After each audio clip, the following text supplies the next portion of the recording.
Welcome to the Wealth Standing Podcast. This is episode 519. Today is May 6th, 2026. I'm your host, John Pugliano. I'm also the founder and money manager at investmentwealth.com. Today in the co-pilot chair, I have my son, Joe. We're coming to you live via YouTube, and we're going to take some Q&A if anybody shows up and has some questions. In the meantime, Joe, we set this up with a particular question we were going to ask. I guess the way I should say this is Joe and I recently went to Tennessee. And in fact, Joe, can you share that picture we have, the thumbnail? In case you didn't see the thumbnail for this episode, Joe's going to try and share a screen, testing out equipment here to see how we're going to do this in future episodes. So hopefully my microphone's working. But I think Joe's sharing the picture now. So we recently went to Tennessee. Shout out to all our friends at Nicole's Place, Living Free Tennessee. We were expecting a lot of questions about, hey, we're in World War III, and what's going on with markets, and oil's over $100 a barrel, yada yada yada. Joe, what was the number one question we got? Everyone wanted to know how old I am. How old you are. So we might get to that in a minute. In the meantime, speaking about pertinent and important questions, I always predict the future. I do have my crystal ball sitting here on the desk. It never seems to work. It's always cloudy. But let's say you could predict the future. Let's say 6 months ago, a year ago, even 5 years ago.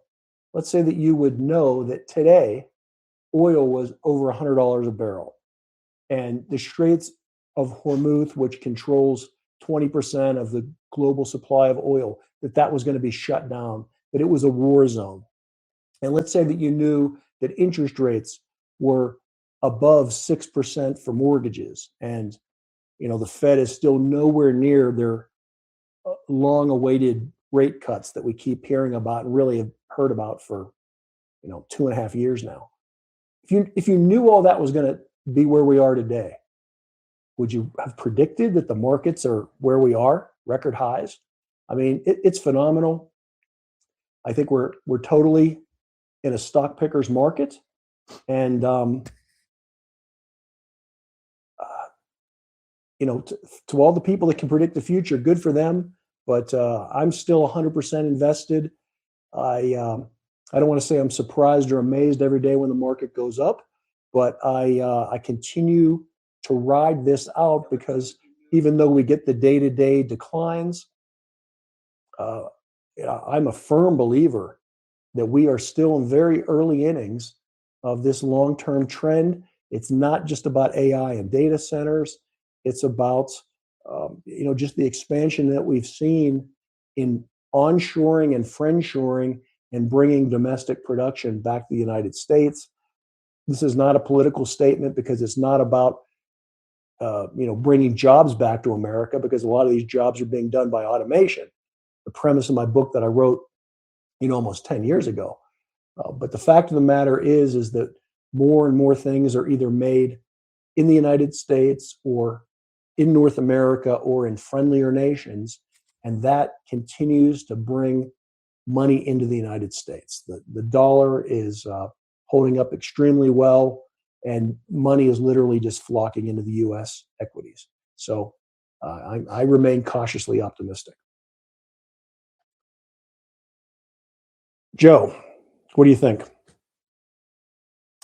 I tried sharing that picture, and on my screen watching it, it didn't show up. So I don't know why it's not working now when it worked earlier.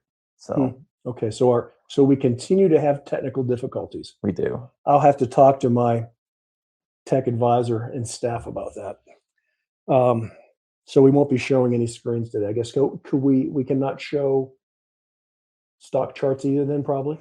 No, it just went black on my screen. Okay. Well, if anybody's seeing any images besides us, let us know. Before we get to your age, Joe, what about markets? What do you think's going on? Well, interesting news yesterday about strategy. Yes. Is your mailbox full of emails, people saying that you called it right and that they were eventually going to have to sell Bitcoin? No. Shockingly, no one has told me I was correct on that one. Uh, if you haven't heard, Michael Saylor yesterday, when they announced earnings for Strategy, mentioned that I guess he's at the potential that they would have to sell some Bitcoin to cover their dividend payments. I've been saying this all along, and a lot of people have disagreed with me.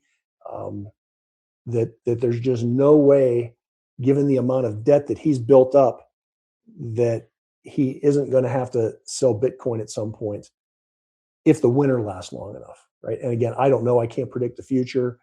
Um, I think the problem that we've had with anything you say about Strategy or Michael Saylor is that people that believe in Bitcoin want to protect him because they believe in the overall, um,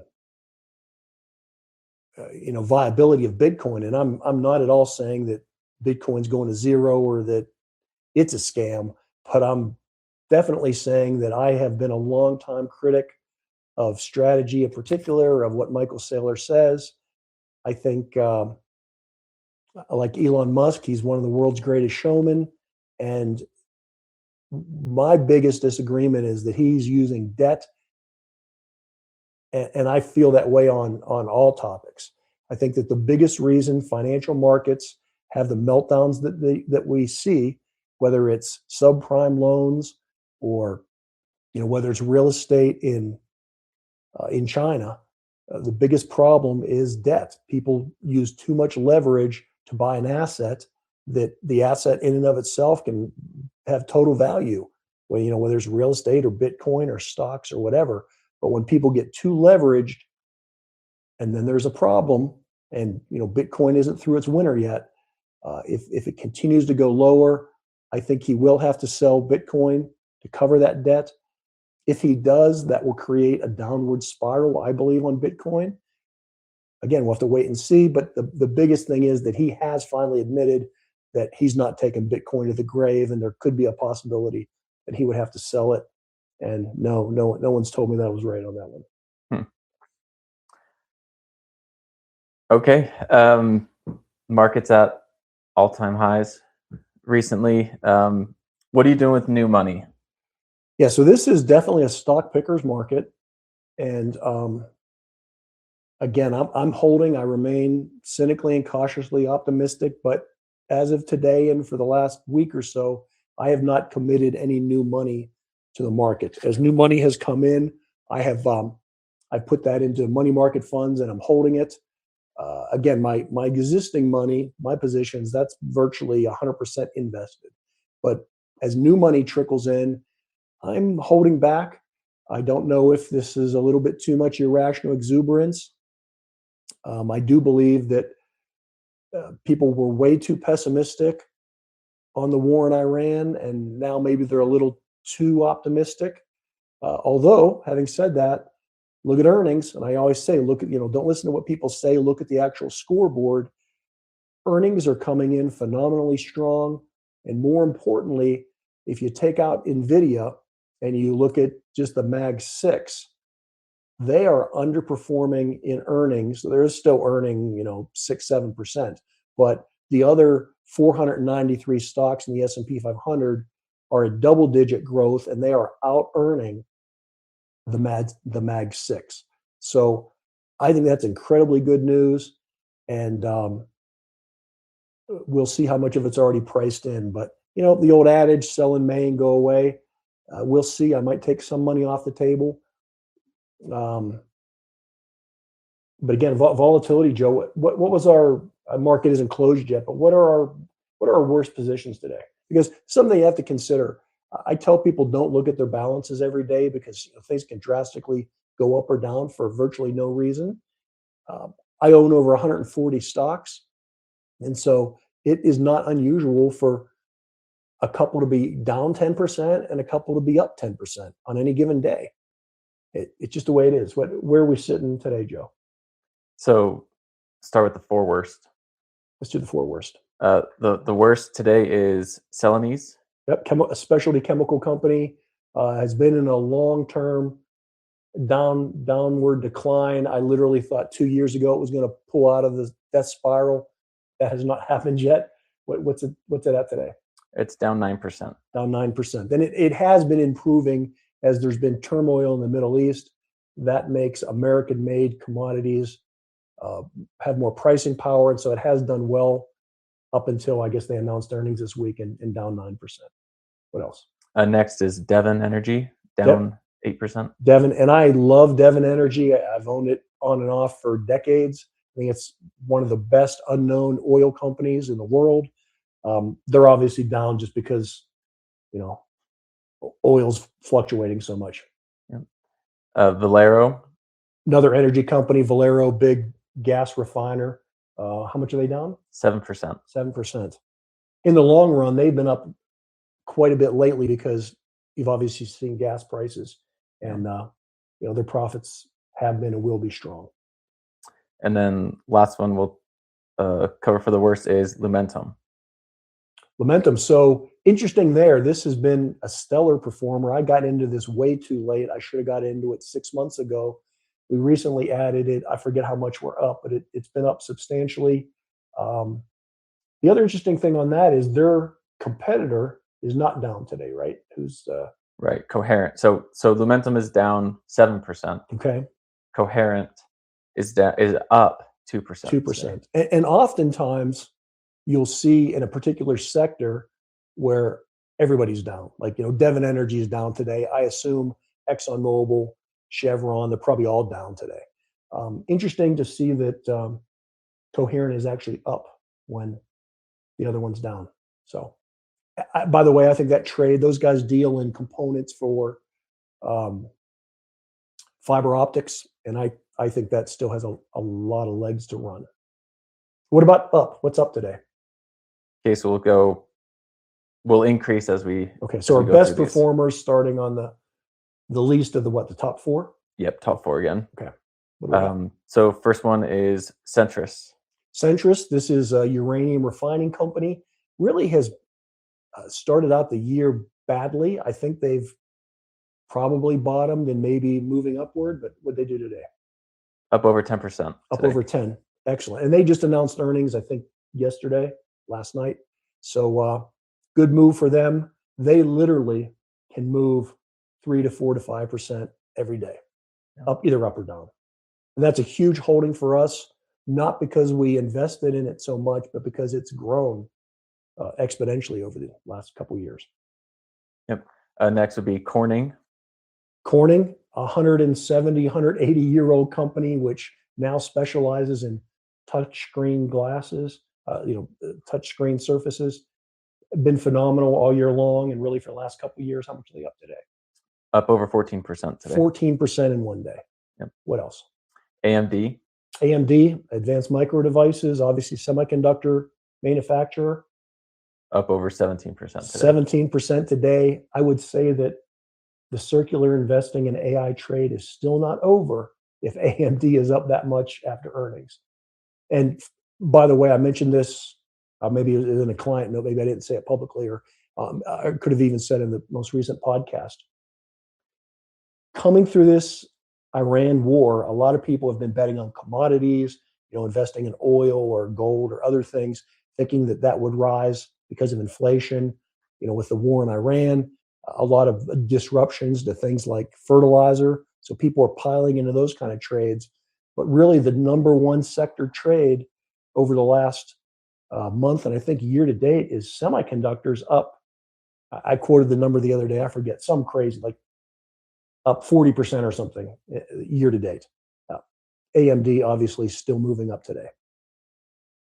Are we down to our top one? Top one. Top performer today. Top four today is Flex. Flex, these guys make everything from Fluke meters, which are top of the line electronic meters, to servicing AI data centers, to all the nuts and bolts and components that are associated with the electrification trade. How much are they up today?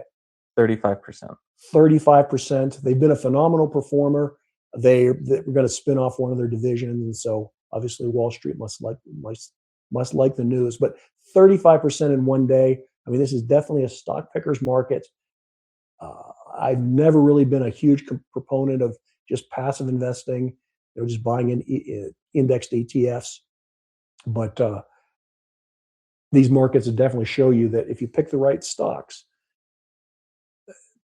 really the sky's the limit. And as I mentioned before, and it took me a long time to learn this as an investor, your losses are limited, your gains are infinite. So today, our worst position down how much? 9%. 9%. So we're definitely losing money on Celanese, 9%, but we're up 35% in Flex. So you manage your wealth over the years by pruning your garden, right? Just like you would do a garden or a flower bed, right? You pull out the weeds, you harvest your underperformers, you take some profits when you do harvest your fruits and things, but at the end of the day, you allow your most strongest fruits or trees or flowers or whatever to continue to grow, and that's what you nourish. It's no different with your portfolio. You hold on to the winners, you dump the losers.